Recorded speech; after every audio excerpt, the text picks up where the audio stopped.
Hello?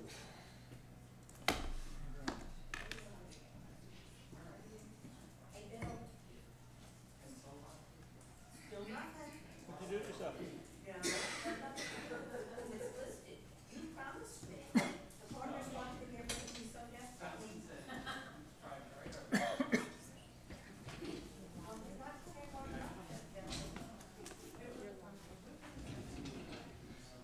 Got it.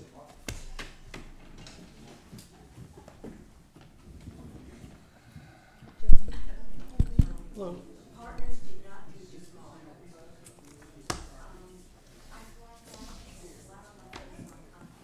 This is new, right? I mean, was this on? This isn't. Yeah, I haven't seen that before. You know, we have two public hearings in this today, so it's going to get kind of complicated. Oh, okay. Oh, what are the public hearings? All these ordinance changes require public hearings, so what we're going to be doing is John Taylor will actually describe the item. I will convene a public hearing. If anyone gets up, then I'll close the public hearing, and we'll take the item. Do it on two together, on two top ones, and I'll do it again on Okay. step in.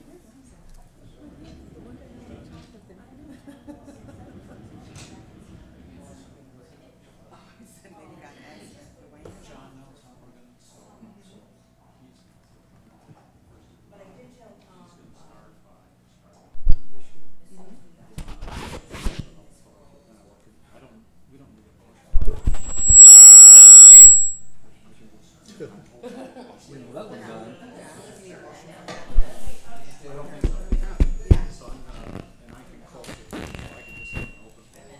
I didn't realize. Is that yours?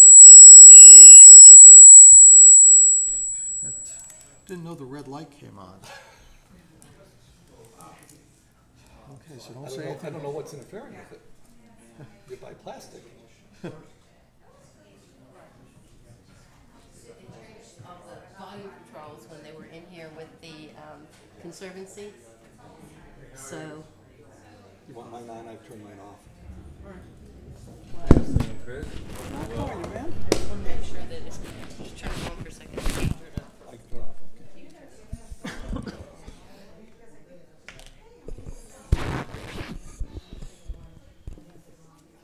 Okay, they're all on. If you want them off, you have to turn them off. I don't show it actually on, but okay. No, abbreviate is good. This thing looked pretty much like what we had. This is really the Agreed Seabrook to. one. It's the Seabrook one. It's a lot different than the others. Really? It's a lot different. It's different from like Charleston's. We really took the Seabrook. Seabrook had negotiated. There's a bunch of language in here that basically, this whole language here where we get to review and suggest edits on press releases. Right. That's not in Really? basic stuff. I'm surprised that Charleston wouldn't have something like this. I guess they were so easy So to they do didn't it. have that, and they did. There was some other stuff. There was stuff that's Seabrook. So this is essentially the Seabrook version.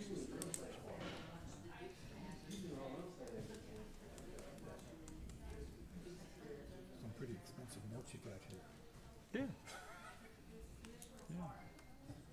What did they do with postage?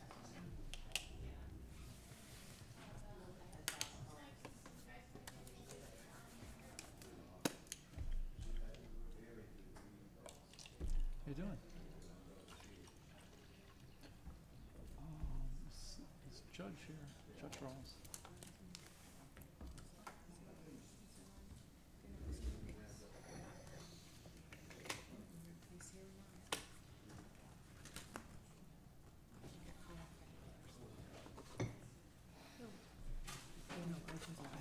Well, I was gonna ask you some stuff about it. So the KP. No, there was one that Petra, played golf In yesterday. the It's minutes, absolutely I want to wonderful. get immediately. You The have weather me was both great. moving and then For seconding. seconding, Yeah, so you can I'll take me fix out of it. one of It was those. a Okay. good thing, and I had no idea it was gonna be like that. The clubs thing where the Subdivision approval, is that what you said? was, other than the fact it didn't occur on Easter, it occurred on Saturday. This was a little bit of a snow. I had grandkids in that, and I thought it was just okay to go out and get a day. Well, if I say. Also, it's in our code, and it's also in our zone code. 13 and 11 were able That to state enjoy. plan enabling act that gives Addition planning to the commission one and a half. authority to approve subdivision. Doesn't know it other than it's exciting. Well, trying to figure that it out was again. the egg thing, and Why is it again? she's very shrewd. Yeah, yeah. She goes out there, and, I mean, all the eggs are more or less an Easter Because the pickup, state plan egg enabling pickup act thing. as opposed to- basically spells out what is going So we have to have a separate public hearing on each one. There's a boy there who has a basket. One for the two on the dock, the dock one. That's right, so they're not completely. For the rest of it.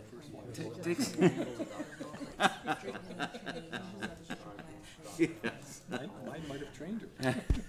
I hadn't thought of it like that. Yeah, well, that's because she's now been divorced. I think the only time Once you go through that, it sticks with you. planning commission have to see if there's a number of residents that are gonna be impacted, then Yeah, right. it Waste time. Oh, we have a contract representation. It's probably the other budget. Yeah, in fact, I'm kinda surprised that the ocean course representative.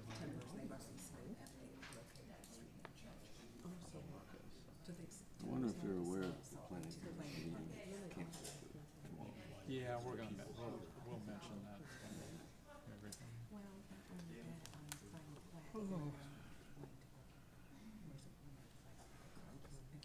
All right, it's 2 o'clock, so we're going to call this town council meeting to order. If y'all would join me in the pledge allegiance.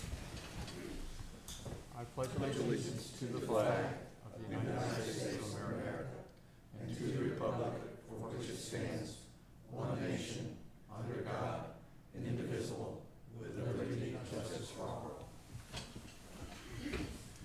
All right, can you, Patron, can you hear me fine? So I get yelled at often for not being. I'll try better. Okay, let's get these close. First item of business is the approval of minutes for the town council meeting of March 6. Do I have a motion to approve? So moved. Do I have a second? Second. All right, do we have any changes, comments? I just given Petra one change that she's going to be making, nothing Okay. significant. Anything else? All right, all in favor? Aye. All right, they're approved. Mayor's update. Just got a couple quick things.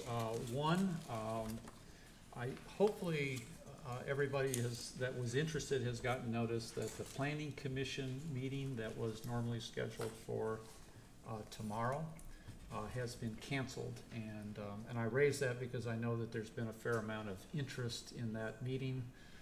There was one agenda item scheduled on the meeting that was the consideration of Keeler Partners' final plat at parcel 13, and there were no other items on the agenda. That item has been deferred at least until April. I would presume that it will, I'm sorry, till May, so I presume it will be on the May Planning Commission agenda. But that was pulled down per the partners as of late yesterday. So again, if you were looking to attend that meeting tomorrow, it's not going to happen. Second thing I wanted to make, point out to the other council members. I know there's been some discussion in the media and also within the county and within Charleston over the last couple of months, concerned about development, roads, infrastructure, development on Johns Island. I think some of you may recall that about a month ago, the city of Charleston was considering a building moratorium. That idea sort of ended at the last moment, but following that, Charleston's Mayor Tecklenburg, in an interview with the Post-Courier, indicated that he was thinking about and entertaining the idea of creating some sort of a committee or commission that would bring together individuals who had an interest and involvement and a stake in Johns Island, and that would include everything from Charleston, who obviously is one of the more active entities annexing properties on Johns Island, Kiowa and Seabrook, who certainly are impacted by Johns Island, and as well as the county and certainly Johns Island businesses and relatives. So I want to let you know that I did get a communication from Judge Rawls, who's the chair of the county council, and John Tecklenburg, who is obviously the mayor of Charleston. They are in fact forming a Johns Island Growth Management Committee. The Johns Island Growth Management Committee is going to be comprised of elected officials, neighborhood representatives, development community members, and agency leaders to oversee the creation of a Johns Island Community Capital Improvement Plan. And some of the objectives of this will be, is that mine or somebody else's? No, that's yours. They asked me to turn you up. Okay. Improve the quality of life on Johns Island through transportation enhancements, affordable housing opportunities, preservation of open space and rural land, and mixed-use developments that offer a variety of residential, commercial, employment, institutional, recreational, public safety, and open space opportunities. To accommodate the projected pace of residential and commercial growth on Johns Island, and to prioritize and identify funding sources for community infrastructure needs on Johns Island over the next 10 years. I think this is, I think.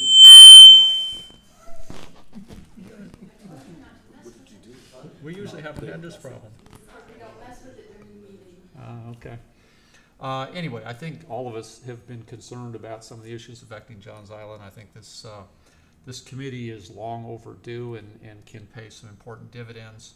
I will be representing Kiowa on this committee. A first meeting has been scheduled for, I think, Tuesday the 17th or thereabouts. So we'll keep you advised once we have a better idea of their direction and their agenda. Lastly, I wanted to point out at the last meeting, one of the items we had on the agenda was a discussion around the potential for the town becoming a part of the South Carolina Environmental Law Project's potential litigation related to offshore oil exploration. At the time, the council voted to authorize the mayor to enter into a contract with Scalp if, in fact, we could do that under acceptable terms. We have done that. We have entered into an agreement with them. So, so Kiowa, along with a number of other communities, is now one of the potential named communities should this in fact come to some sort of a legal action. That's it for my updates. So I will open it to citizens' comments, and again, as a reminder, we have 2 citizens' comment periods. The one at the beginning of the meeting is for comments for things related to something that is actually on the agenda. So. Wendy. Wendy Hewlett, 38 Marsh Edge Lane, and no, the boot on my leg is not Tom's fault, council's fault, the partner's fault. I just wanted that since I've been asked about all of the above by people. At last, later this meeting, you're going to be discussing the solid waste contract that's coming up for renewal. And yes. I just wondered whether, as part of that, you would be discussing what was suggested by staff that going forward for people who have backdoor service, that they not be given the same subsidy as people who just have regular curbside service. And I just wondered whether that was going to be discussed when you come to the contract later, and how, if in any way, staff's recommendation would affect people in regimes, cottages, and condo owners. Thank you. Let me go ahead and address that. The item that's on the agenda today is only an item to approve the contract with Carolina Waste. I think many of you know that for Most of our residents, they receive solid waste pickup at no cost. But we do charge a fee, the town does, for other kinds of services, particularly those that impact short-term rental properties. And we have had, as part of the budget discussion, some discussions about that fee structure, which has not been adjusted in a number of years. But that is not part of today's discussion at all. Those discussions will occur probably as part of the budget process. Thank you. Any other citizens' comments? Okay. We have a presentation, Communication and Wildlife Departments, and that is Jim and Stephanie. Sure. Do you need us to? Okay. Okay, so I assume most everyone's aware of our new video series called Wild About. We started it, the first episode came out in February, second episode in March. The idea is 2 to 4 minute short videos on research that my department does, and also just, maybe various other wildlife topics. So we thought it'd be great to show you one of them today. So this one is Wild About Bobcats, and then the first one was Wild About Marsh Sparrows, and you can see all of those on the town's YouTube channel. So, Wild About Bobcats.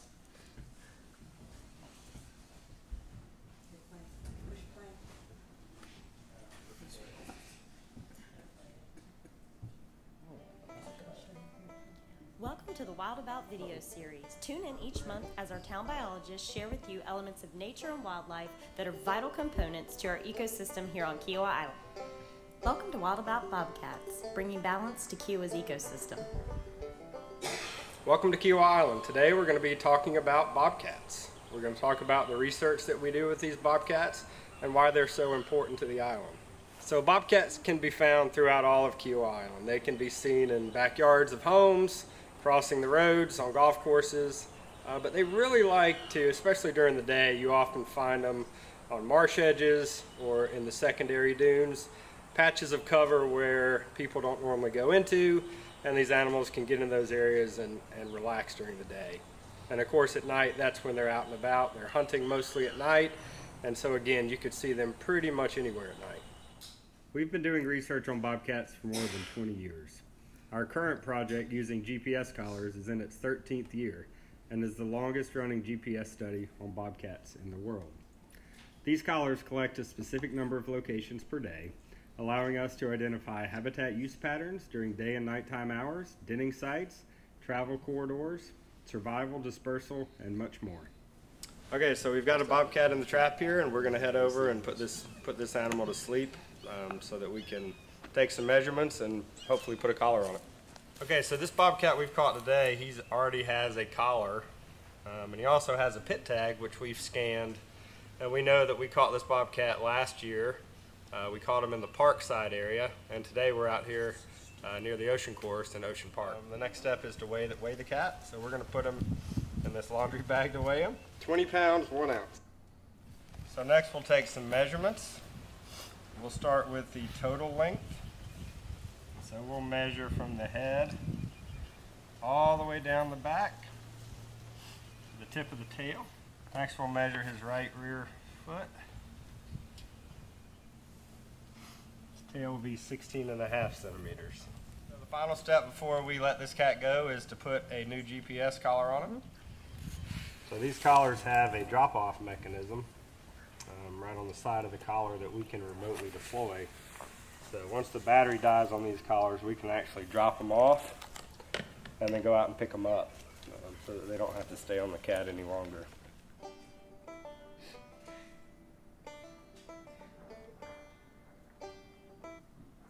We analyze the data from these GPS collars and use it to pinpoint specific areas or habitat types on the island that are of vital importance to bobcats, and to update the bobcat management guidelines for the island. These guidelines provide suggestions and recommendations to all island entities and property owners regarding creation, preservation, and improvement of bobcat habitat. Bobcats are very important to the Kiowa ecosystem. As the top predator, they help to control populations of prey species, further down the food chain. This would include species like rats and mice, rabbits, and even deer.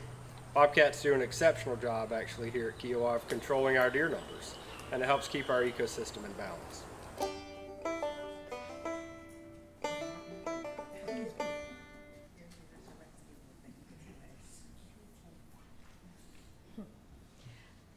Okay, so the only thing that I wanted to add to Jim's presentation is that you can find these on, is it anyone?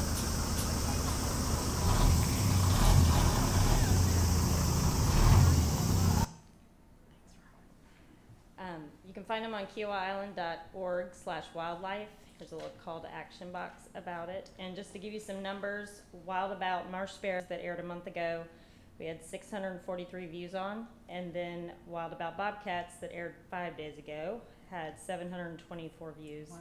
And to give you a little, I always like to see who's watching and from where.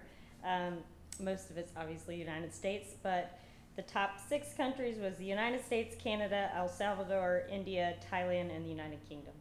So, just interesting. Thank you. And predominantly people get to this by, do we have this out linked in social media, or is it Correct. directly to our website? In social media, it gets released social media, e-blast, and YouTube channels. So people can actually So they go subscribe on to our YouTube- channel they and go get to notified YouTube when we and get it release there. things. Yeah. Yeah, so there's a number of outlets to which it gets you views from, so All right, thank you. you're welcome.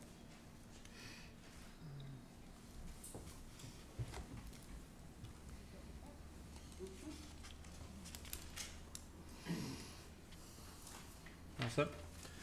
All right, let's move to new business, and the logistics here are going to get a little bit complicated. We have several ordinance amendments, and in each of these cases, we have embedded in each of these a public hearing. So the way this is going to work, we have 2 ordinances that are related to a change in our key dock ordinance. And then we have 3 ordinances that are related to matters at the ocean course. So I'm going to take them in 2 different series. What I'm going to ask is we will first address ordinance 2018-2 and 2018-3 that related to the key docks. John Taylor, our planning director, is going to give an overview of that amendment. These have all been recommended for approval by Town Council, by the Planning Commission. Once he has provided his overview, I am going to convene a public hearing. And at that point, anybody who would like to speak on the record at the public hearing can do so. I will then end the public hearing, and then I will look for a motion, a second, and then we'll take the matters up. I'll do the same thing again when we get to the ocean course one. So, but that was the alternative versus starting the meeting an hour early and having public hearings. So, John, you're going to address the key dock location ordinance changes. All right. In reference to those 2 amendments, the first one is a text amendment, and the second is a map amendment, similar to a rezoning. What I'll do is just give a briefer, just really quickly, just regarding the key dock location itself, the ordinance itself. The purpose is really to control the proliferation of docks across the island. So there's a specific outline of where docks are permitted, and that's through key locations. There are 2 types, which are fixed docks and floating docks. And so the application before us today is requesting to amend a fixed location in their creation of a floating location. And the applicant, Eagle Point Partners, LLC, the property size is about 11.5 acres, and it is in the R1 zoning district. And like I said, this key location is location G, with the designation as a fixed dock. This is at the far east end of the island.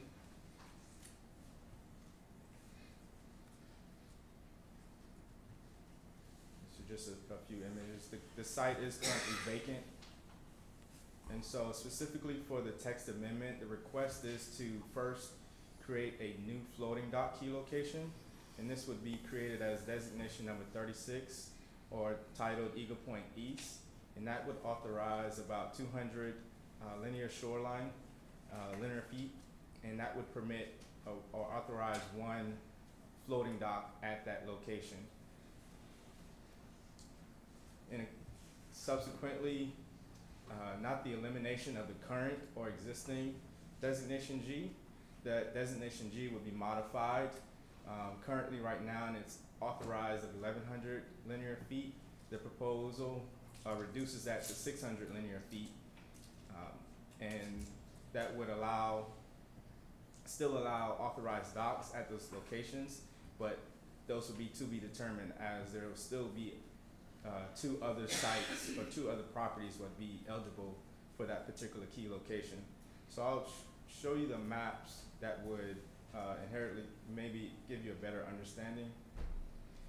Currently, this is the existing key location G, which services 3 different parcels, 243, 245, and 248. The subject property at 248 is requesting that we amend portions of key location G. So essentially, the allowed shoreline here that is along property 248, which is a fixed designation, would be removed, and then proposing to create a floating designation highlighted in red, number 36, which would authorize 200 linear feet. And this is to gain access to deep water here on the far east end of the island. I would also add that the applicant has submitted to DHEC a request for a proposal of a short pedestrian footbridge that connects. There is some critical area in between the two,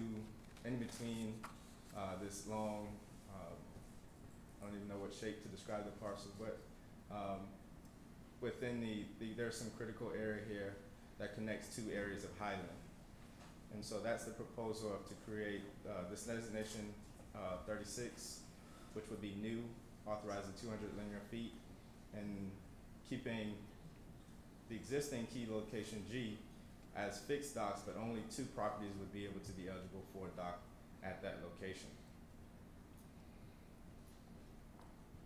And so the Planning Commission did recommend approval by vote to 6-0. So you want to do public comment? So at this point, I am going to open this up as and convene a public hearing. If there is anyone who would like to speak on this issue, please come on up, give us your name and address.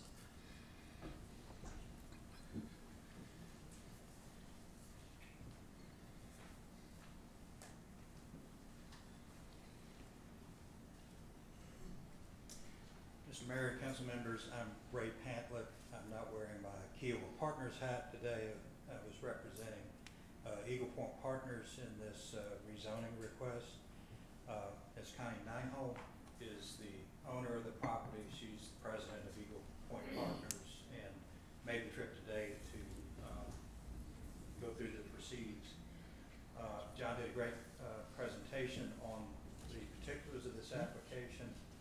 I wanted to stress one thing, that even though the existing key location G that is part of her property, as we analyze what was feasible to be built there, when you factor in the town's own dock regulations along with OCRM, the creeks that surround that portion of the lot are not suitable for a floating dock. So even though you could say she was potentially zoned for a crab dock, there was no feasible way to permit something like that. And so that's what has led us to something that's a little more straightforward in terms of a relatively short distance to deep water, and with the proposal to create the key location 36. So in effect, there's no additional docks that are being permitted. It's effectively moving the potential for one into a different location. And that ultimately becomes the Sono River that she's actually The Sono River, onto, yeah. yes. Okay. If there are any other questions. Thank you for your consideration. Okay. Are there any other people who would like to speak?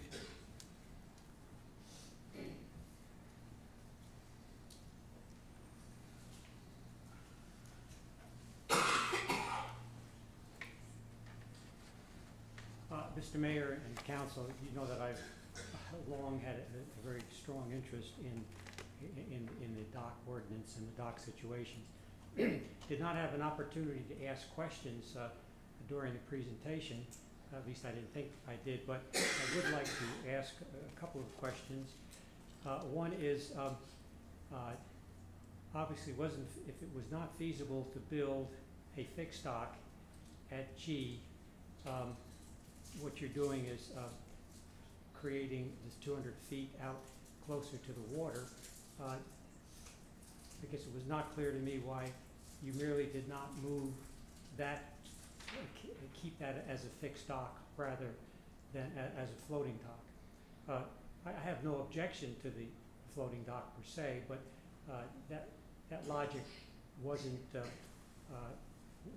given. The other thing, I understand that there's a footbridge that's going to be maybe 200 feet long to get from the main highland portion of the lot to an outboard highland portion of the lot, and that requires OCRM approval. I guess the question that I would have is, if OCRM does not approve that bridge, what would be the disposition of 36? Those are questions, perhaps you can answer them at some point. Okay. All right. Anyone else who would like to address this issue as part of the public hearing?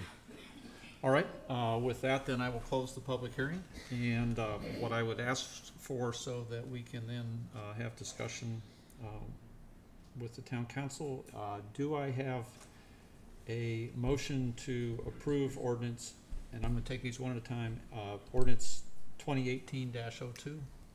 So moved. Do I have a second? Second. All right, any conversation, questions, discussion, additional discussion or questions of John? I have one. John, educate me a little bit. What the advantages or disadvantages of a fixed versus a floating dock? So with those two designations, the fixed docks, the intent behind the fixed docks was more so to allow crabbing docks. These areas were more so more marsh areas where not necessarily deep water would run through. The floating dock is where someone could actually moor a small craft to be able to connect to some. Okay. Yeah. Okay. Although my understanding, John, on this one was the proximity for that property 243, 245. There was close enough proximity to not just to marsh, but to water there that was potentially a boat dock. Yeah, this little small, Mr. Mayor, if you can turn around and see that little. I got it here. That little small notation. There would probably need to be some assessment to figure out if that creek was wide enough to allow any sort of movement through that area. It still may be best suitable as a fixed dock location, just how narrow that area is. Okay. All right. Any other questions or discussion? All right. Then again, this is on first reading. So for ordinance 2018-02 to amend sections 1278 key dock locations to allow a floating dock for property located at 248 Eagle Point Road. We have a motion and a second. All in favor? Aye. Okay. The companion change ordinance 2018-03 to amend the town of Kiowa Island dock key locations map for the property located at 248 Eagle Point Road. Do I have a motion to approve? So moved. Second? Second.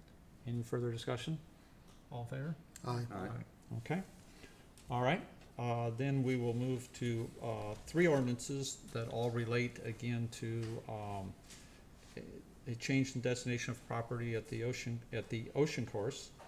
These are ordinances 2018-04, 05, and 06. And again, same process. John?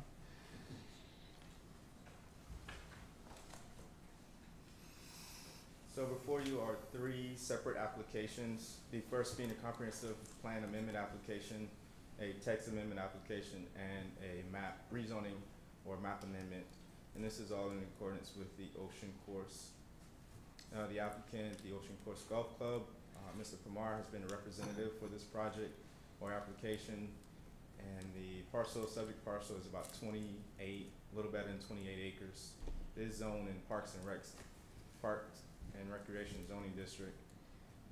This immediate site is closest to the Ocean Course Clubhouse, and just this past the end of 2017, this particular subject parcel was subdivided out of the parent Ocean Course tract parcel to hug sort of the immediate proximity or the immediate perimeter of the Ocean Course Clubhouse. There you can see that in that image. The first application is a comprehensive plan amendment, and this would create a new future land use category, and that future land use category will be titled Active Recreation, Residential, and Open Space. And the proposal is to create the base for that future land use category is the same as the Active Recreation and Open Space category, but allowing limited residential development, particularly in a varied format, including single-family, detached, attached, duplexes, multifamily within a natural setting. And so this would be the proposal of that new future land use category, showing a new color in that lighter green of the subject property. Are there any particular questions for that first one? Okay. Planning Commission also did recommend this for approval of 6-0. For the zoning text amendment, this is the creation of a new zoning text amendment, new zoning classification, and would be parallel to the active recreation and residential and open space land use category that was just detailed. Specifically the Parks and Recreation Ocean Course zoning district. Again, this formalizes from the existing Parks and Recreation zoning district, and the proposed zoning district adds the uses for residential components.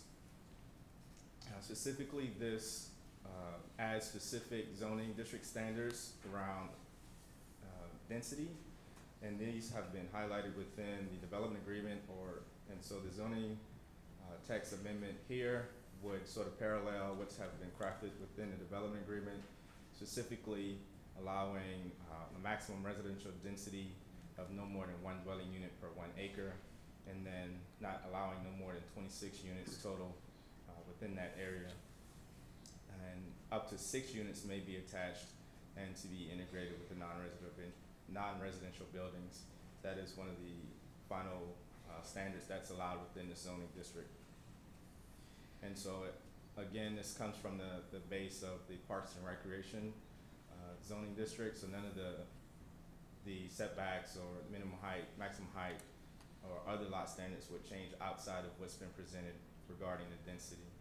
Planning Commission did vote for approval of this as well.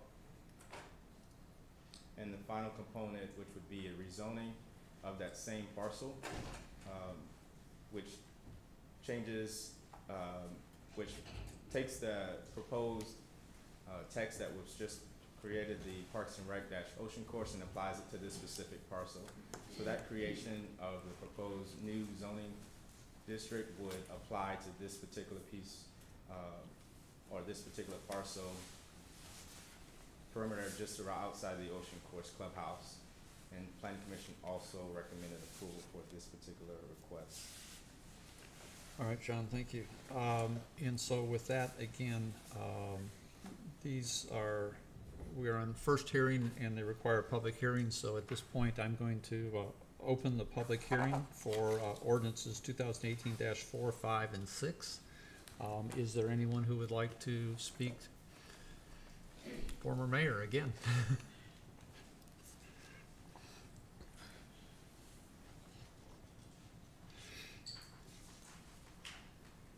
Charles Opuma, 201 Horngreve Court.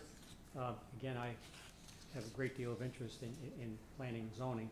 The question I have is in the development agreement, there are a maximum number of bedrooms that are permitted. And I was wondering if this impacts at all on that maximum number, A, to either increase it or decrease it. Perhaps you can answer that at some point. And it does not increase it. It does not increase. Not on, if we're looking at if we are, well, tell you what, as part of the discussion, since we're in a public hearing, I won't answer it. When we move to the town council discussion, I'll answer that question. Okay, thank you. Do we have anyone else that'd like to speak to this issue?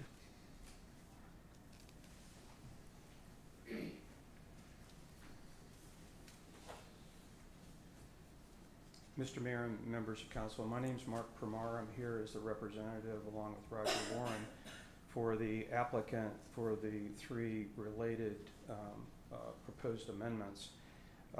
These are all aligned and consistent with the previously approved plat last fall, as well as, more importantly, the language and stipulations in the development agreement that was most recently approved.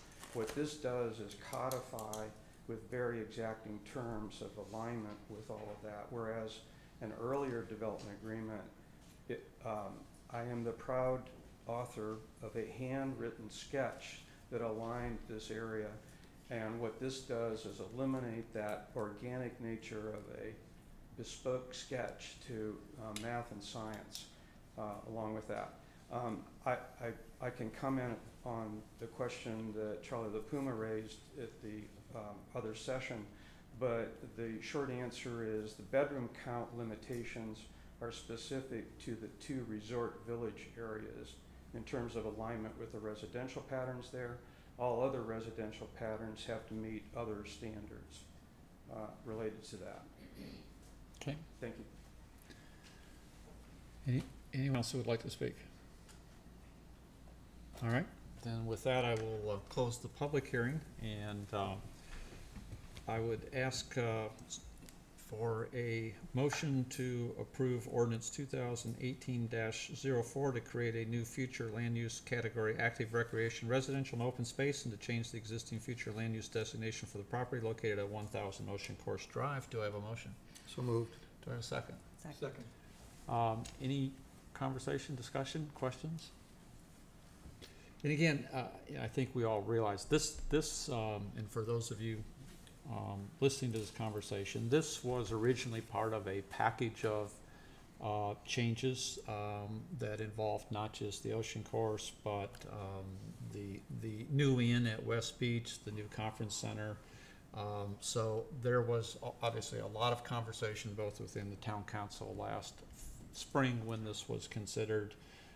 It also is consistent with the change to the development agreement with Kiawah Island Golf Resort that was reviewed and approved by town council earlier or in mid last year. This change, if you recall, resulted from a concern by some residents along Ocean Course Drive who were comfortable with the concept and with the plan, but had some concerns about operationally the way it was being done. They had concerns about your freehand drawing, and so there was an intent to go back and make adjustments to be responsive to their concerns, which is what the applicant has done here. So, if there are no comments, all in favor? Aye.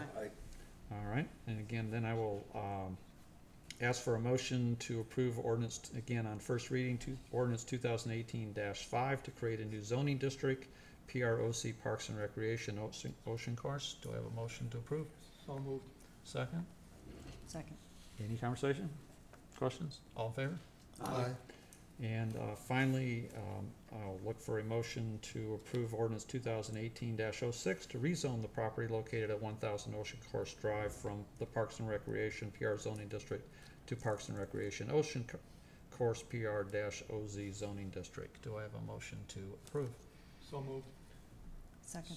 All in favor? Aye. All right. With that, we will move to item F, which is to consider approval of Air Medcare contract renewal. Is that Chris, is that you or is that Stephanie? I'm up, huh? You're up. I don't normally have this big of an audience. This was reviewed by the Public Safety Committee and recommended. It was then presented to Ways and Means. It is a third year renewal of the Air Med Care system for helicopter evacuation for an injured person on Kiowa. The terms and conditions of the contract remain the same as they have for the past 2 years. And again, Public Safety Committee has vetted and recommended to approve. Do I have a motion? So moved. Second. Any conversation, discussion, questions? All in favor? Aye. It's approved. To consider approval of the Summit Building Services contract amendment. Stephanie, is that you or Rusty? I don't see Rusty, so I hope you're gonna do it. Yes, I'll go ahead and handle it, because Rusty is out today sick. We currently have a contract for cleaning services for the town here, and I believe you all have a copy of that on tab 7 here of your agenda item. And what the request is that we have been in the building for a year come August, and what we have determined is that for this size of this building, the amount of servicing that they currently do, which is 2 days a week, was not enough. So what we're looking at is being able to amend the contract to add an additional day onto their service. And this, I don't know where it's at in my folder. Here we go. This would look at cleaning on Tuesday, Thursdays, and Saturdays. And the agreement currently right now is to look at $9,851 for this amendment to the agreement. And this was discussed with it's a recommendation from Ways and Means for approval. That's correct. All right, do I have a motion to approve? So moved. Have a second? Second. Any questions? All in favor? Aye.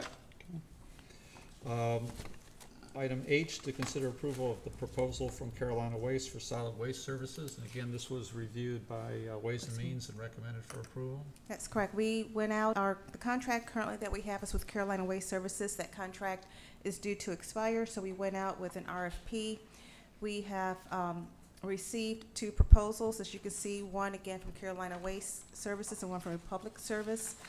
In doing our analysis and review of both companies, staff recommends going with Carolina Waste Services. Within this new contract with with both, we did ask them to look into a new service that would address more advanced in technology in terms of being able to track the services. And so both had presented 2 separate proposals, and we felt that Carolina Waste Services proposal was in line of what we're looking for. And with that contract cost, it is $951,743 is what we're recommending. And this cost, and Dorota might be able to help me because I don't have those numbers in front of me. I don't believe that this is going to be a significant jump in their current contract with us. It's less than $100,000. Yeah, $60,000 is going to be the difference. We do believe in terms of working with Carolina Waste, there has been issues that we have had with Carolina Waste, but I think that we're working through those, and it's my understanding that they're getting better. There's still some missed services, but they are getting better and reporting to us every day before they leave the island. We're working closer with management, and then also looking at this new technology. We're hoping that will help with managing pickup and missed services and the different services that we have, from yard debris pickup to the recycling pickup to the general waste pickup, and of course the different backdoor services and curbside services. So I think that they are committed to providing excellence for us, and they're striving constantly to try to improve that service that we have. So do I have a motion to approve a contract with Carolina Waste for solid waste services in the amount of $951,743? So moved. Do I have a second? Second. Considering that the second bidder was at $2,600,000, I want to applaud the staff for that recommendation. Very good. All in favor? Aye. All right. Okay, item I, discussion of new Charleston County Sheriff's Department staffing model. And I'm gonna turn this over, I think, to Chris. Yes.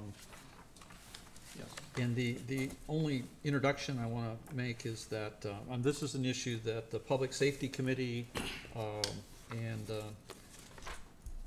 Councilman Wydock have been involved with over a period of several months, looking at both currently and long-term, our current model for providing police protection on the island. And what they have reached is a conclusion around an alternative approach. We're not taking a vote here at council today on this because in our ordinances, actually, I have the authority to enter into negotiations with third-party providers for police protection. But before we do that, we are interested in providing an overview to the council members of the issue, the discussions and the direction that they are recommending. I'm interested in any input and discussion from the other council members. My intent would be that if we do not hear any strong objections to moving in this direction, that I would be looking for Councilman Wydock, our town administrator, and our town attorney to then begin discussions with the county. So this is a discussion item, but we are looking for your input and comments. So, Chris, it's yours. Much of this might be repetitive for some of the council members, but for everyone else gathered, let me provide some overview. A subcommittee was formed in the fall of 2017 to examine what the best law enforcement approach should be for Kiowa in light of continued growth. The current state is that Kiowa employs, as W-2 employees, Charleston County Sheriff's Office deputies who are off duty from their primary assignments. Today, we employ roughly 39 deputies participating in this program. Our contract with the CCSO calls for 3 deputies on the first shift, 4 on the second, and 3 on the third. And if that contract were fulfilled to its capacity, that fee to Kiowa would be roughly $1.2 million. The Sheriff's Office, though, is not always able to find enough deputies to work overtime. So in essence, the fee or the cost to Kiowa this past year was between $700,000 and $750,000. On average, we're getting about 2.25 deputies on the first shift, 3 deputies on the second shift, and 2 deputies on the third shift. And going forward, we will be structuring a contract that's much more in line with those types of numbers because we feel they're sufficient for the law enforcement public safety duties. The weak points of this model have been identified as first and foremost capacity. Getting off-duty deputies to come to Kiowa has proven to be somewhat of a challenge, certainly to the level of service that we request. And second, some liability issues. As W-2 employees, in the event of an incident on Kiowa, we feel the town would have some risk to liability.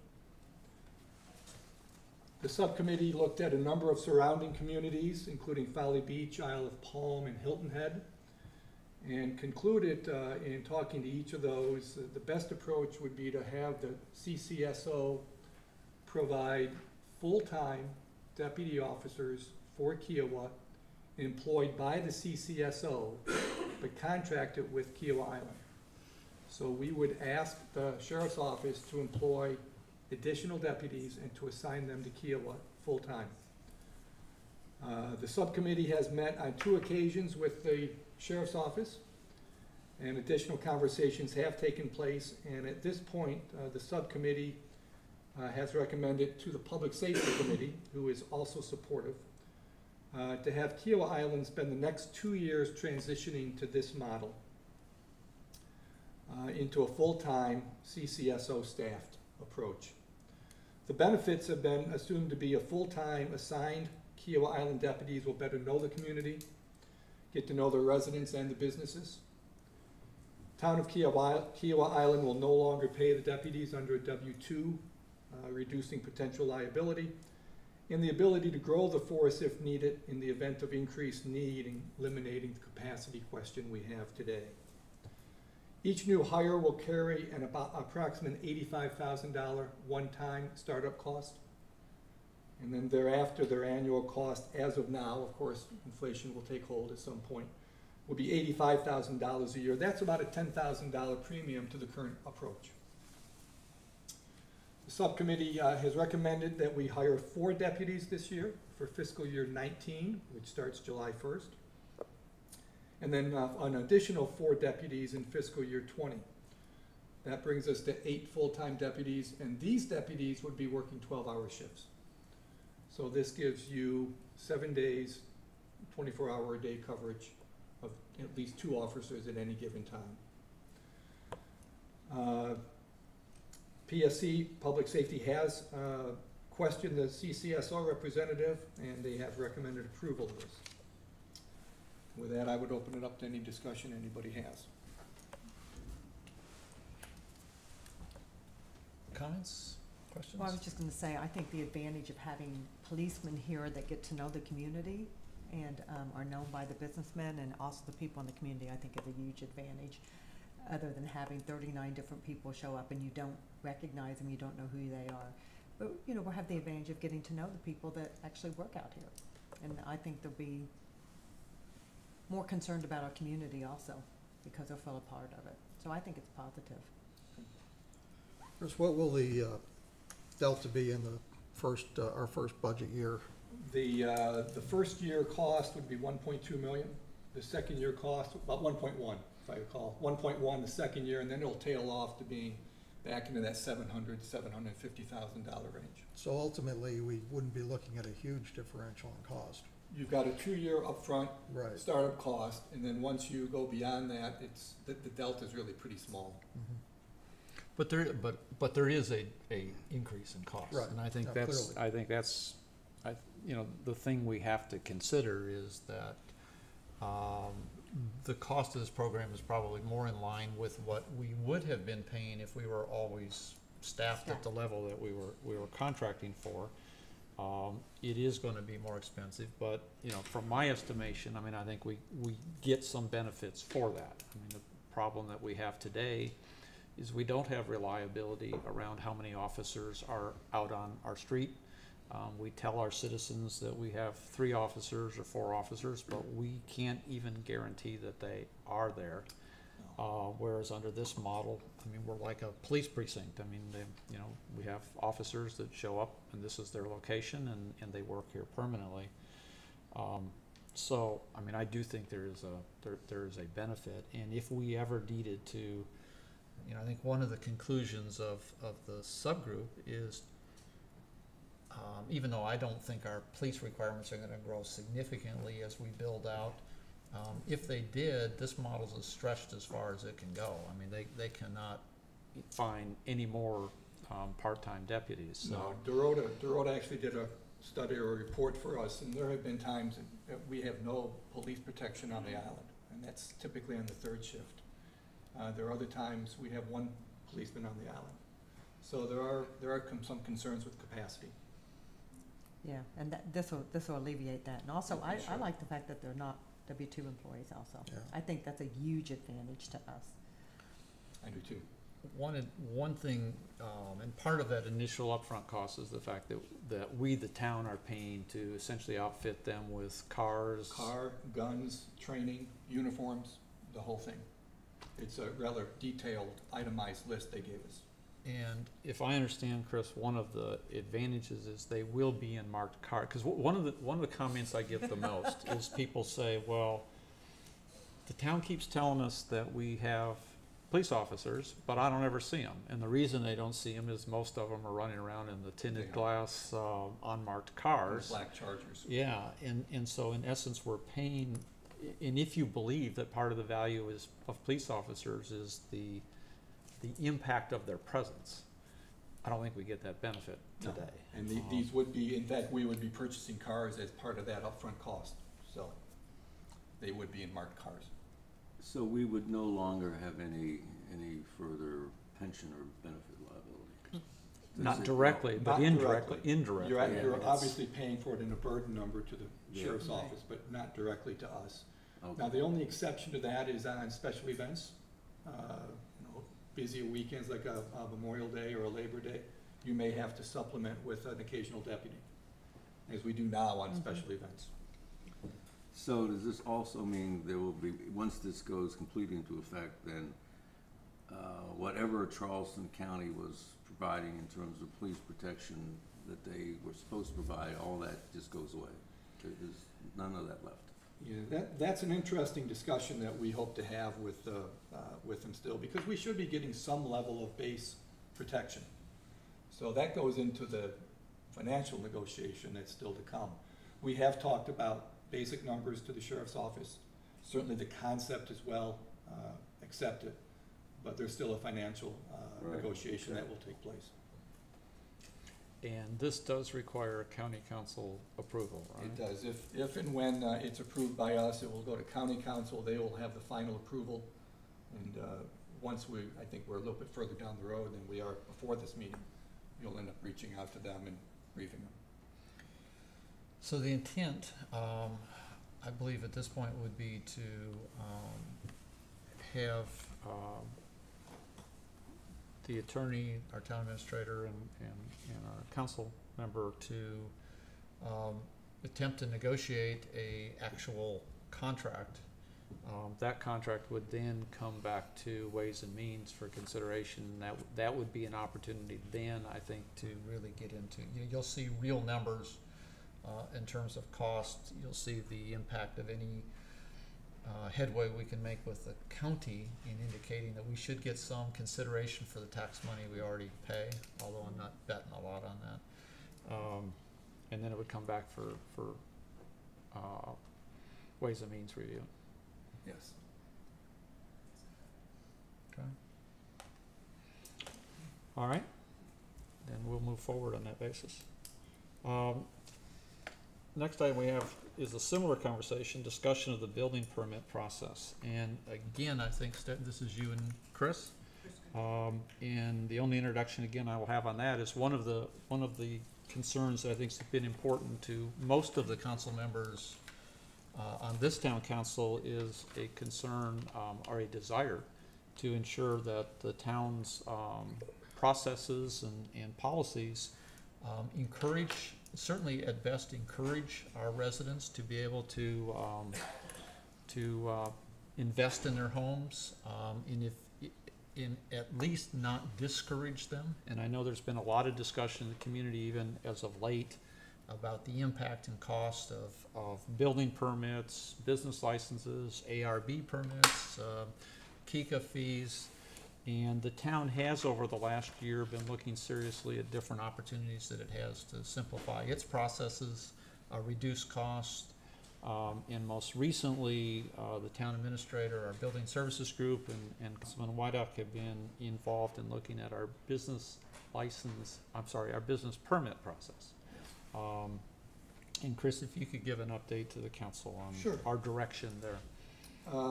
As the mayor said, he actually requested Stephanie Bruce Spiker, who's in the back of the room and may be able to answer any technical questions anyone has, Jake Daub and myself to examine our permitting guidelines to determine really whether we could make them any more customer friendly while still conforming to FEMA.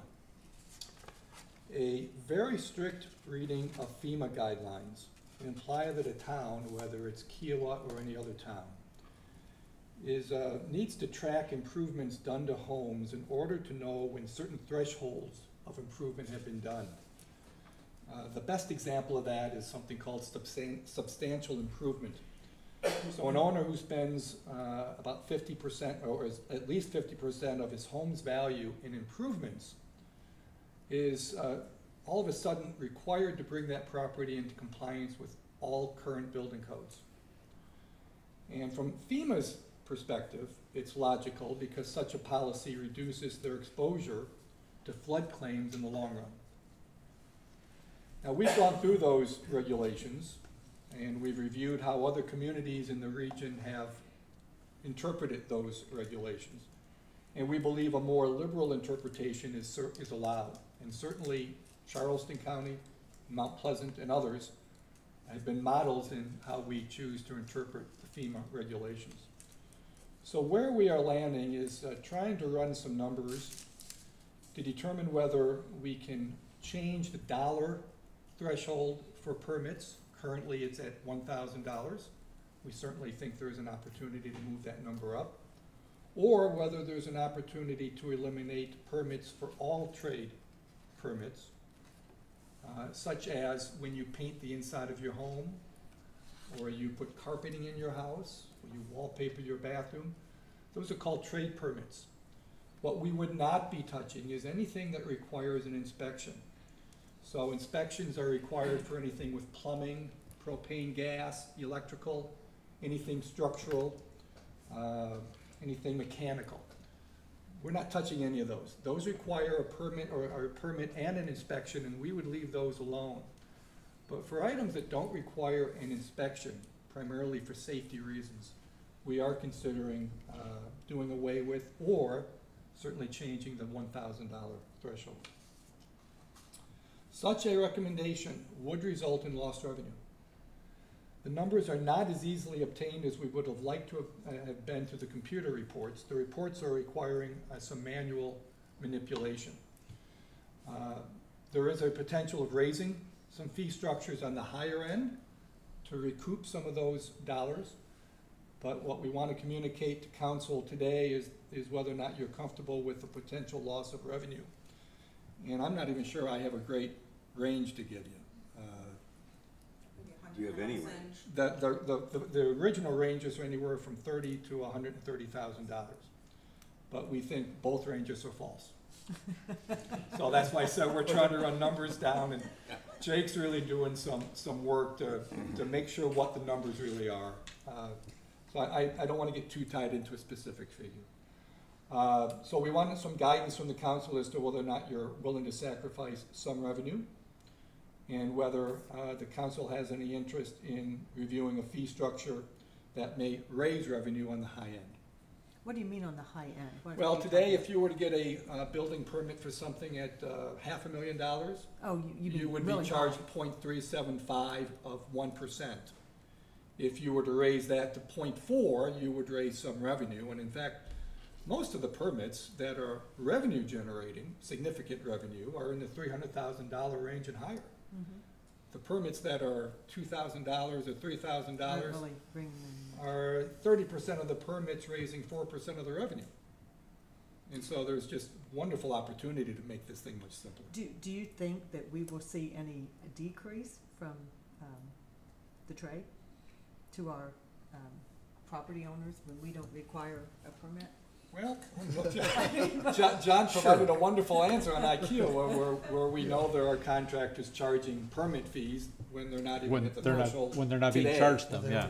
So we would obviously want to advertise this Yeah, if pretty you do heavily this, you're if we gonna do have it, to use Stephanie's efforts to try to communicate this as much as possible. so that because people understand they shouldn't be charged. That's correct. Yeah, we've discovered sometimes business fees get charged when in fact the contractor's never been charged. They get charged to the resident even when the contractor's never paid them. Right. Yes. Or get paid multiple times. So if we could get some feedback or some sense of what the council's thoughts are there, it would help us as Jay continues to run numbers and we get together next week or so. And I think it's just, if I can, I mean, the next step, if this moves forward, would be in fact asking the town attorney to draft a specific, you know, with help from Bruce, a specific ordinance that would have in it all of the revised requirements for a business permit and the fee structure and so on. So I think there are really two questions that they need guidance on. One is this question of how does the council feel about the need to be strictly revenue neutral versus are we comfortable in giving up whatever the number is, some moderate amount of revenue? And in my definition of moderate is, you know, 150,000 or less. And remember, our total fees from this are, Dorota, what, in a year we earn from business permits 900.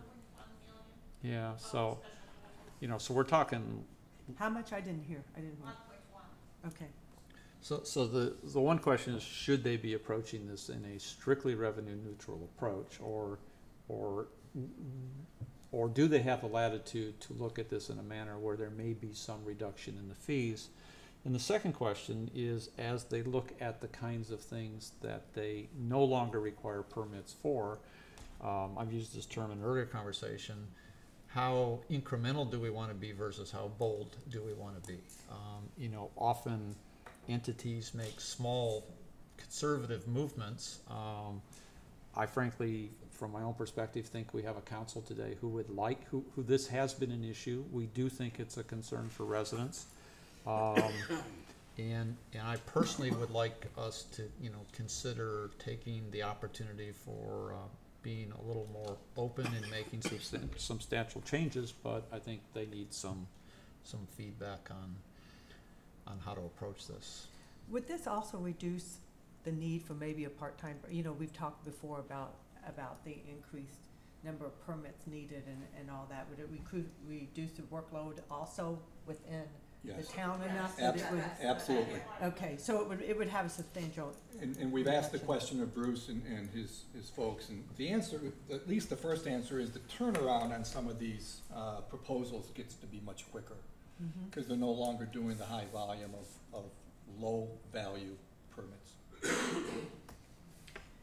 Well, I think that we should take some bold moves and really make a big difference here. And I don't think $100,000 is that big of a deal, personally. If we can make it easier for people, especially for things that are done inside the house, to me, I don't know why what did you call that, trade permits? I don't even know why we're doing that anyhow. And I don't think a lot of people even understand that we're doing it. You don't realize that you need something, so I'm not even sure if everybody's following that the way they should. But I think it's a great idea. I think we should move forward with it. I think we also may want to raise that $1,000 to $2,000 or whatever amount that That's really easy. Right. The question is whether you can isolate trade permits sufficiently so that you don't need a dollar amount, or do you need a dollar amount and still state them as trade permits? But my guess is the dollar amount number is going to go way above $2,000. Yeah. Okay. 10,000. I think it's a good maybe idea. eliminate it. I think, you know, people complain about it constantly. It's confusing, it's frustrating, it makes people angry. Well, and Craig's guidance was make this customer friendly, so that was really the charge we had walking into this. And if it helps the town too. I don't see anything wrong with looking at raising the rates on some of the high dollar values, but I'm not so sure I feel strongly about that. I mean, we can look at it and see how much it would generate, but I don't feel like we have to. Well, your 100,000 gives us type of guidance we're looking for. Yeah, $100,000 one way or the other doesn't really make much difference. If it started to get to 200,000 or 300,000, remember this is all unrestricted money, so that, you know, it's a relatively precious commodity. Valuable dollars, yeah. So we have to be a little careful about that, but I think it's the concept is a great idea, and of course the next step, which is would be probably somewhat more difficult, is something we've wanted to do for a long time, and that is try to integrate the multiple entities on the island to the extent we can to make the whole process easier. I personally don't think we get to really being user-friendly unless you do have integration with Kika in terms of how the permits, what you need, how many doors you need to knock on before you do business. And I also share the view that $150,000, you can make things simpler, fine. And I don't think we necessarily need to look at getting additional revenue. Do you also feel like this would increase the number of contractors at all that are willing to come out here if they had less? Because that seems to be a common complaint too, that, you know, a lot of people don't want to come out here because of the complexity of it and the cost and all, but I don't know. I would defer that to Bruce or to Stephanie. I don't know that I have an answer for that. It's not going to affect, the only thing it's going to do with the contractors is it will increase their bottom line. It's not going to affect who's coming and who's not coming. In fact, it's going to benefit them because it's a lot less complex to get to the end result. Well, then, if it benefits them, I would think eventually that would increase the number. I mean, or at least help. You have the input you need? Yes, perfect, thank you. So I would anticipate that the next step would be, again, working with the Building Services Group, is trying to put this into an ordinance that then, and that would go not to Ways, would that go to Ways and Means, or would that go straight to Town Council? If it's not a budget impact, straight to council. And It'd have to be reflected. But if it there would is have a- to be reflected, okay. It has to reflect in the budget, and it will be for the budget process. Okay. With that, we have no other business. Town Administrator's report? None. Council member updates. I'll start with Diana. There's a new subcommittee of the Environmental Committee, which will start meeting the end of April. The committee will document Kiowa landscaping issues and then develop a plan for improving aesthetics, wildlife benefits, and stormwater management. I forget Denise's last name, but it's gonna be led by a landscape architect named Denise Graybill. Huh, what? Okay. The CVB, I sent to all of you, you may not have seen it because I sent it right before the meeting, issued a parking options on the peninsula poster. It's listing the many ways that the City of Charleston, CARTA, the Hospitality Association, the Charleston Restaurant Association, and the CVB are working together to offer parking options aimed towards downtown workers, but can also be used by others. So these posters are going to be put up at the restaurants and all over the city to try to encourage people to use, especially that park. The park and go. So, to help people with their parking costs and also help them even find parking if they're working downtown. And the CVB will be giving us a presentation here on May 1st. They're going to come in. The Sea Level Rise Committee met with Tony Elder to discuss emergency management procedures. And in April, we'll be meeting to discuss beachfront and marsh sides of the island to include physical and biological impacts. And we'll also be meeting with Berkeley Electric. Do we have an estimated date when the Sea Level Rise We're Group will trying have sort of a August. preliminary? Oh, probably August. August? Yeah. Okay. All right. Anything else? No.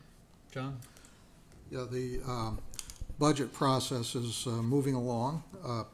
At the next Ways and Means Committee meeting later this month, the committee will be reviewing what should be the more or less finished product for the budget and making a recommendation to Town Council for the May council meeting for the first reading to approve the budget. If all goes as planned, at the June council meeting, there will be another reading, and in the interim, there will be at least one public hearing. And at the June council meeting, there'll be another reading, and at that point, the budget will be approved and final. Also, some of you have probably seen, there was an announcement in the paper the other day that the issue of 526 has been raised again. I personally don't know how likely things are going to be. The county has suggested they do have a funding source, which of course is part of which is the recent half-cent sales tax increase, and part of it is federal guide share money.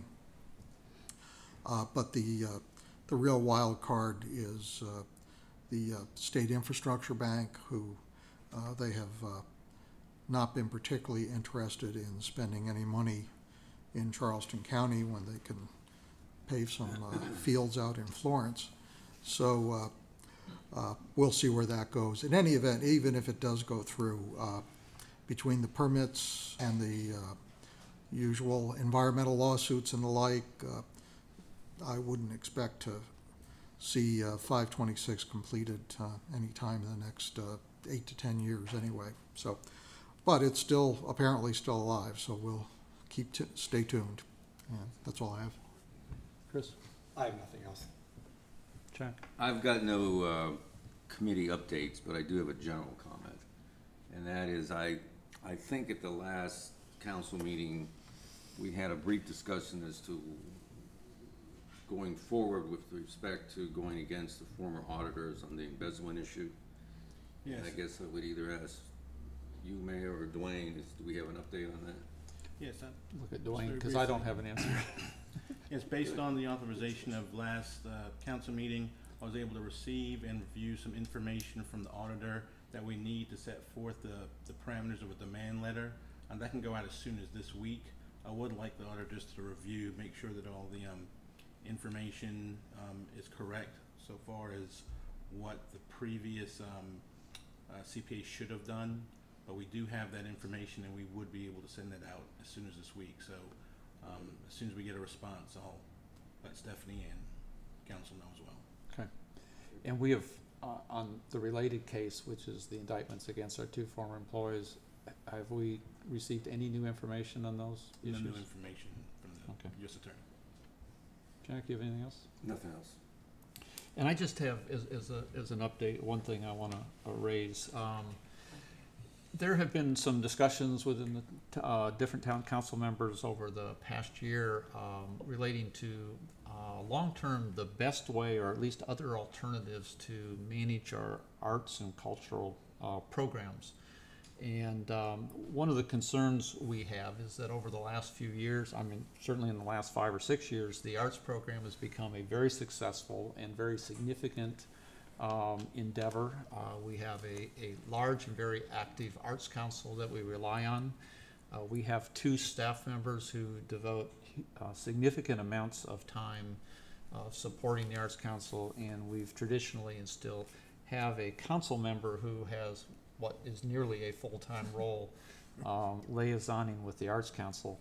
The Arts Council itself does an outstanding job, but I think one of the concerns and discussions we've had over a period of time is, you know, what's the best way in terms of the overall management and leadership of the arts and cultural programs? What's the best way to do that? Because from a town standpoint today, we sort of have a mix of individuals, from council members to town administrators to staff members, who are all involved not only operationally but sort of in a policy standpoint.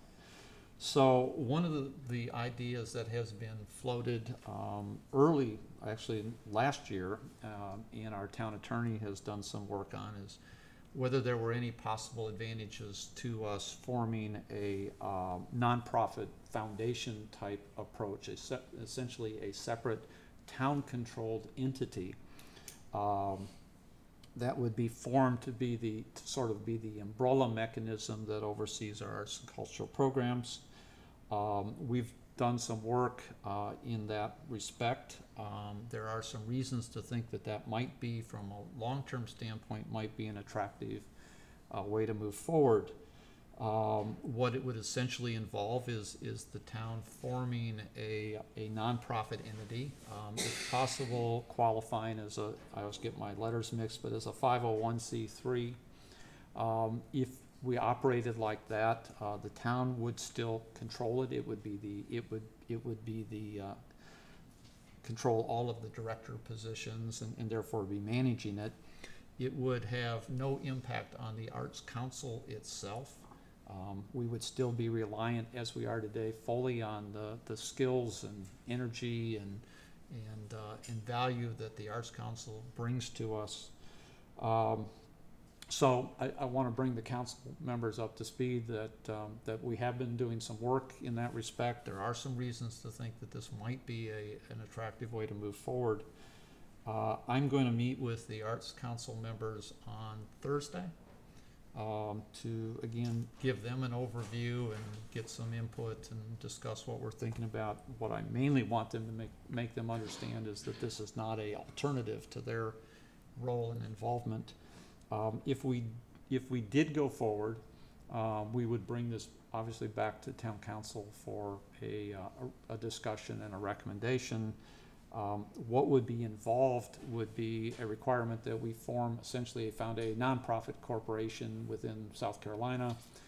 We would need to be registered in South Carolina and then seek our 501c3 designation, which can take anywhere from a few months to a couple years, depending on the process.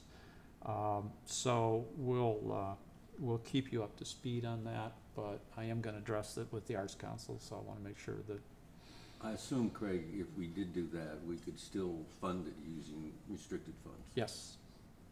Yeah, and those are some of the things which obviously we're trying to check, double check. Potentially, I mean, it offers some potential advantages in that you could, there's always the possibility that the arts programs could even qualify for certain monies we don't today. We might qualify for some grants that today are only, only nonprofits are eligible. While I'm not expecting it, you could end up with the Arts Council able to attract funds from other entities, maybe Seabrook, who attends a lot of our programs. But more than anything, I think it gives us some possible advantages just in the long-term oversight of the program. So Diane and I are going to talk with Arts Council, and we'll keep you advised. That's the only additional update I have. So with that, I'll turn to citizens' comments. Do I have anybody who would like to address the council?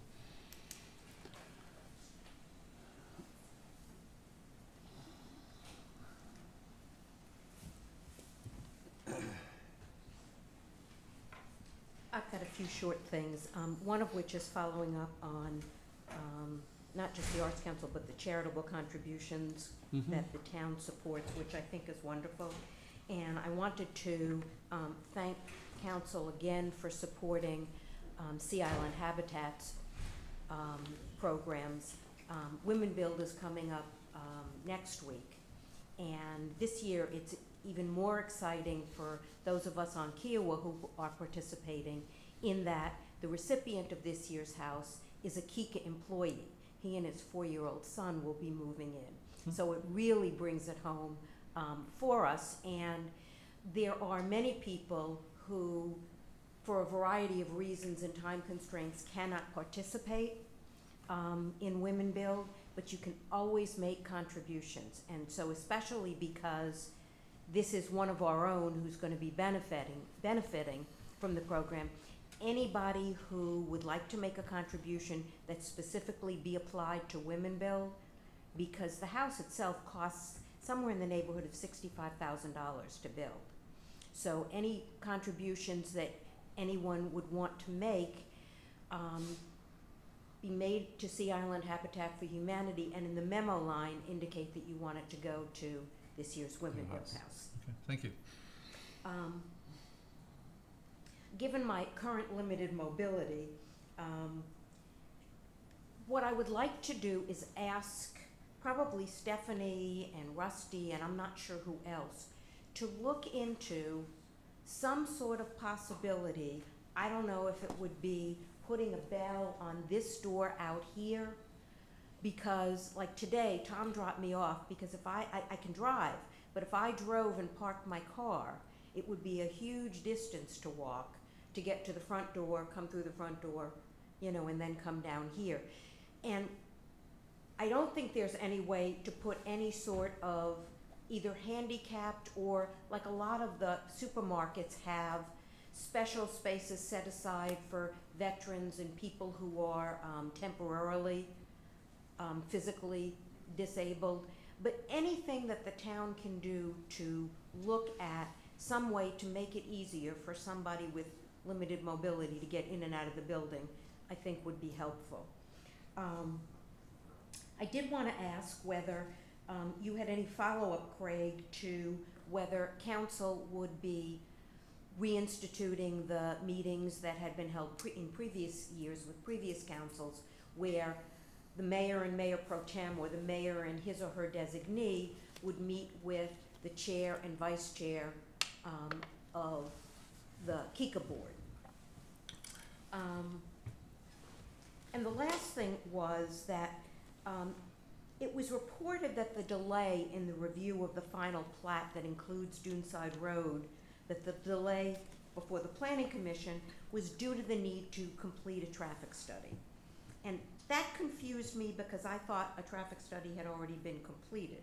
But in any case, given the partners' anticipated development for this entire area, the traffic study itself should include not only the Timbers portion, but all of the partners' property in West Beach, to be developed, including Captain Sam Spit, because I think this will assist in a better understanding of the potential impact of development on traffic on Doonside Road and surrounding communities. Thank you. Wendy, let me go ahead and address the one, you can just walk back as I do this, since it's gonna take you a while. But the question with respect to restarting the meetings with the KICA chair, I fully anticipate that will happen. Their new chair and I have passed emails, and I think we're both interested in doing that. The one sort of snag is that KICA's new board chair is not a full-time resident, so he's not on the island as frequently or as easily. So there are some logistics that he and I are going to have to work out. It won't be the way it used to be. I can tell you, where we normally met on the day of the council meetings, because that individual's not here on the island. But I think we'll work out something to at least meet. I think that'd be a great thing. We've had a lot of really positive So collaboration. I expect that will work, but it's just not as easy as, and with respect to your questions about the planning commission, the only thing I want to iterate, those comments will be passed to the planning commission, but I know there has been a lot of confusion in, which is understood by our residents, on the role of the planning commission and the role of the town council. And I do want to make clear that the consideration of the final plat that is in front of the planning commission is in fact the responsibility of the planning commission, not the town council. We have no role, authority, or involvement in that matter. So You do have your bully poke. a normal role or responsibilities. Different sort, but there wasn't one, because it was. Good question. I want to read my statement, which will be, I think you know why I'm here. And which is why I'm asking the question, is the subject a personnel matter? Even if it is, I will read it, Okay. what I have to say. So here's what I would like. This all started for Judge, me. Judge, please. All I want to make clear is by town ordinance, personnel matters are not the subject of citizens' comments. I am going to go ahead, though, and ask you to go ahead with your comments, but I do want to remind you there is a 5-minute limit, and I am going to hold you to that. And that's why I'll make it brief. Yeah, go for it. Although you'll have all of my comments, which I'll hand out to you. I see it's Let me thick. start. That's why I'm raising the 5-minute. Okay. So, go. This all started for me with the indictment and potential trial of Rucker and Gunnels. Having been a criminal defense trial attorney for many years, I started to consider whether there might be any weaknesses in the government's case, particularly as it related to the main witness, which I expected would be the town forensic investigator, Richard T. Livingston of Dixon, Hughes, and Goodman. Having read all his reports and viewed his blacked out exhibits, I always questioned his conclusion in finding the 4 alleged salary employees' overpayments were composed of only 2 extra monthly payments each. I even asked by my 9/7/15 FOIA request to give me the dates of each such overpayments were made, but never got an answer. Another omission, although not pursued by me, was DHG's failure to explain the excess hours credited to salary employees in all yearly earning reports, and why traditional time and a half overtime was seemingly never charged by them. So of most concern, though, I thought his determination of Petra Reynolds' $13,194 in overpayments being reduced to $962 was a substantial kink in his credibility. So I tried to see if I can support his original findings by reviewing the repayment agreement of Petra Reynolds, put together, I was told recently, by Mrs. Tillerson, attorney Carol Irving of Young, Clement, and Rogers. In the beginning of my review, I noticed DHG initially found Ms. Reynolds' annual salary of 2012 and 2013 was only $35,000, not the $42,471 they claimed, both for 2012 and 2013. Anyhow, trying to determine, I skipped a lot, how Tillerson and Irving came to that $42,471, and then up to $44,167, I found they misread Exhibit 11, the one used by Livingston to show Reynolds' first overpayment of $5,833.33. That was in 2013.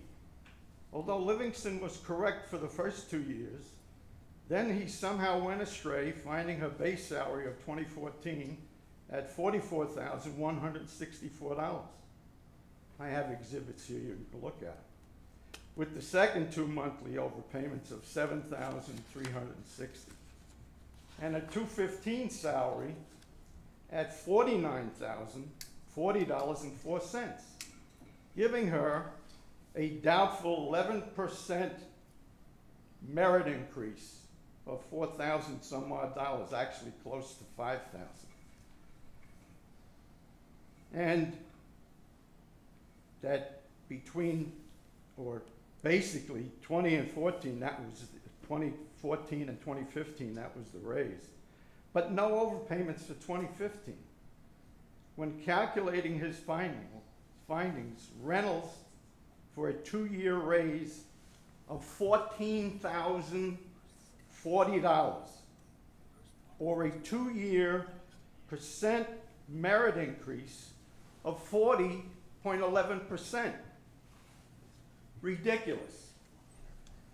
If you don't believe it, legally correctable, consider a claim against Carol Irving of YCR and maybe some appropriate action in reference to Ms. Tillerson.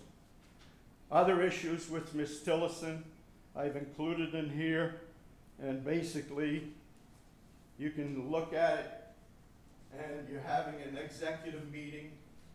You can have the benefit of these if you're interested in correcting what I feel was a mistake. Thanks. Okay, is that the end of your comments? I guess my time would have been up anyway, right? I appreciate it, thank you. Do we have any other citizens' comments? Before you start, just I just want to, for the record, and Judge, again, I appreciate the amount of time that you have spent reviewing an issue that I know you're very concerned about. I just want to make sure that people and everybody understands that, you know, there has been a fair amount of correspondence back and forth between yourself and the town administrator and others on this issue. So we have very seriously taken a consideration of everything that you provided us. You have provided us several documents that were a combination of some legitimate FOIA requests, which we've responded to, and other things which were not FOIA, not specifically FOIA requests that are beyond our ability to respond to. I am willing, I am willing, if you would like to make an appointment to sit down with me, I would be willing to sit down with you, go through, I believe that you have a misunderstanding of some of the numbers and some of the data you have. I'm happy to sit down with you separately, and we can go through it, and I think it will alleviate your concerns.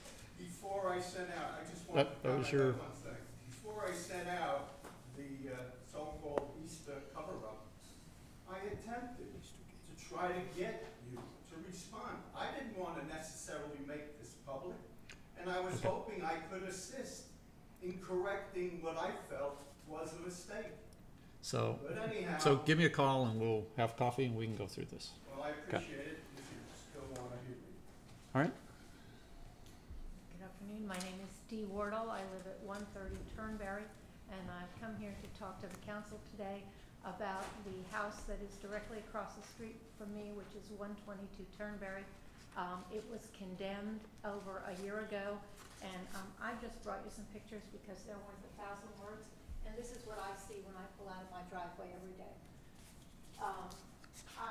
I know that you've been working on it, and I'm grateful for that, but I have been informed that there is now another snag in the problem of getting some culmination to the project of getting the house totally condemned and gone. I don't know what the right verbiage is. My neighbors and I would like to know where we're going from here, because we thought we were on the last leg and that the house was actually coming down. There are some serious concerns over this. We believe the house to be totally rat infested. The rats are now eating the front pillars of the house next door, and yeah, I'm not happy about it either. And secondly, there are lots of parts of the house which are literally falling off and imploding, and I think it's a real safety issue. So I'd like to know what can be done to bring this to a culmination. Thank you. And Stephanie, do you have? Mr. Green is going to comment on that. All right. Yes, thank you. And we've been in contact with Councilman Whitich about the process that we've been going through. As you can probably, make sure I'm back in here. As you could probably imagine, there's some legal requirements before you can demolish someone's property. And so what we've done in abundance of caution is retained the assistance of someone named Christopher Murphy. He's a condemnation specialist, has done maybe over 100 across the state of South Carolina. One of the first steps in a condemnation is to find out all of the parties that may have an interest in the property, and that's done by doing a title search. When the title search was done for this property, there was found that there was a $280,000 mortgage by a private individual who resides in Seabrook. So what the state statute requires is that that person be notified and also served before anything's done to the property. What's happened is in January of this year, the condemnation action was filed.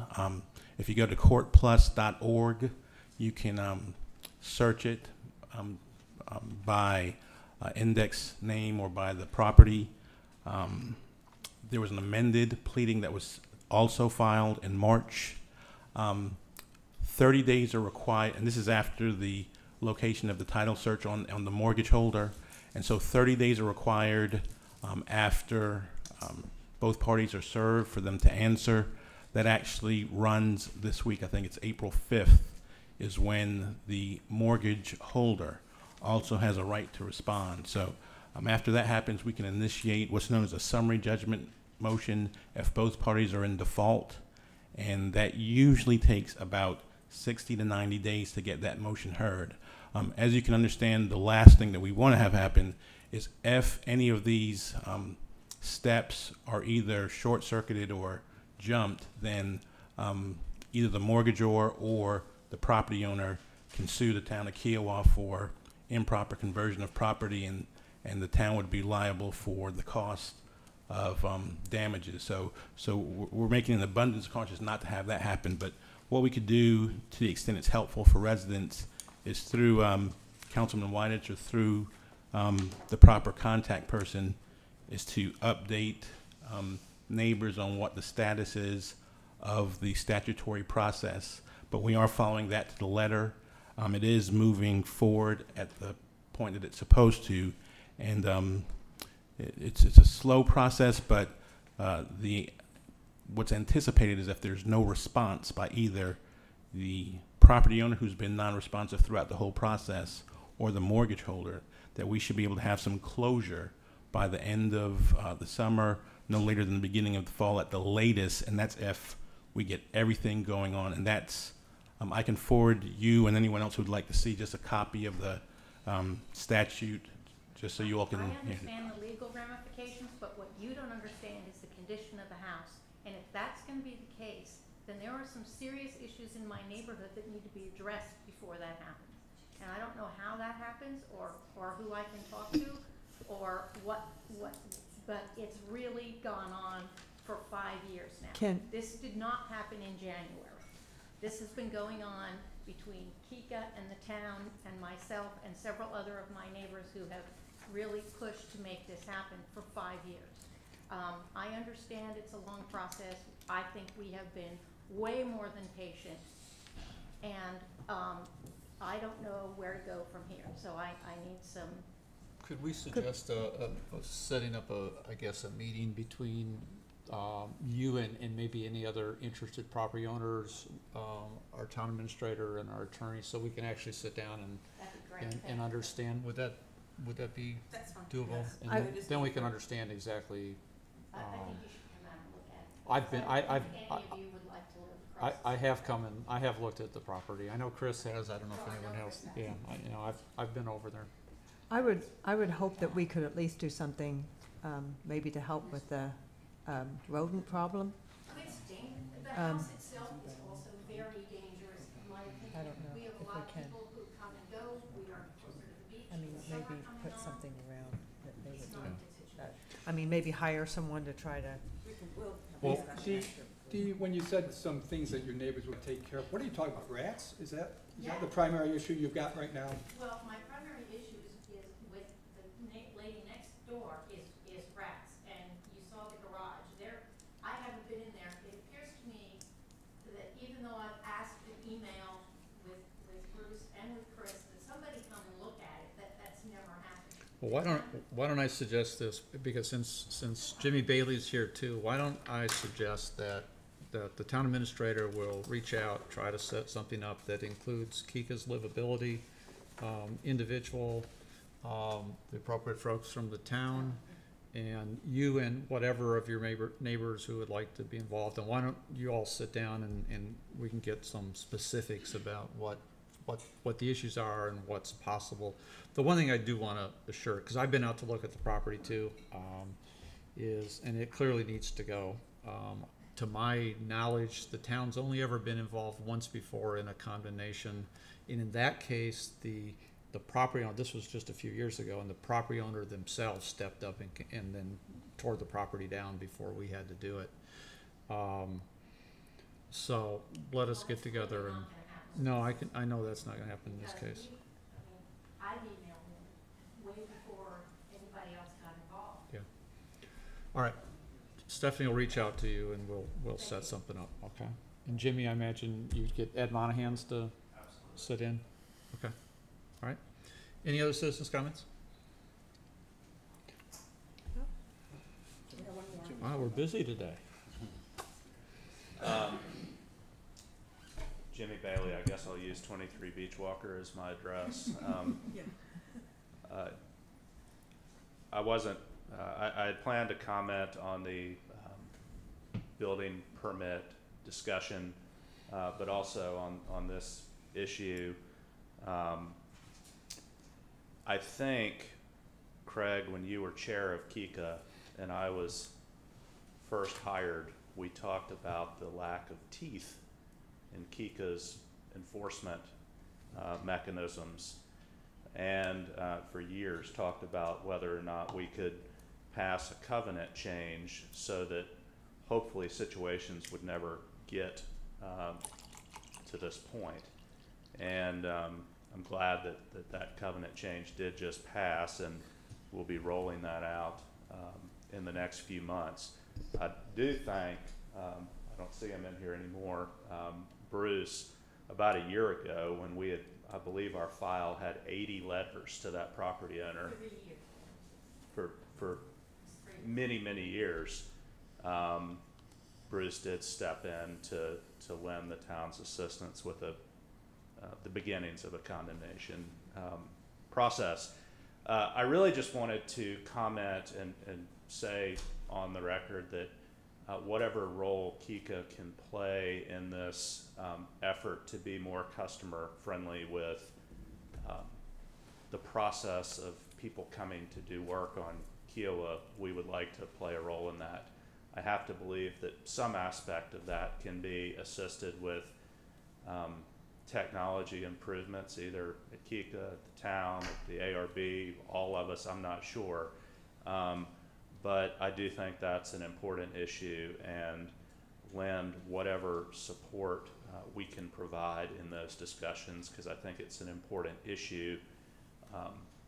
I've heard it, but I've also experienced it as a representative of a property owner, going through the sandcastle renovation, and then I've had the privilege of sitting in meetings that the town has coordinated for all of the construction activities related to the resort's massive project load over the next couple of years. And people in that room very familiar with the processes get themselves confused. So it's a real issue. I applaud the town for bringing it up and would like to help in any way we can. So thank you. Appreciate it. Any other citizens' comments? Do you have any idea how long you're going to be in executive session? I'm gonna guess less than 45 minutes and more than 30. Okay. All right, with that, do I need a motion to move into, okay, we have one item in executive session. It's personnel matter to discuss town employee salaries. Do I have a motion to adjourn to executive session? So moved. Second? All right. We'll head off into our little conference room.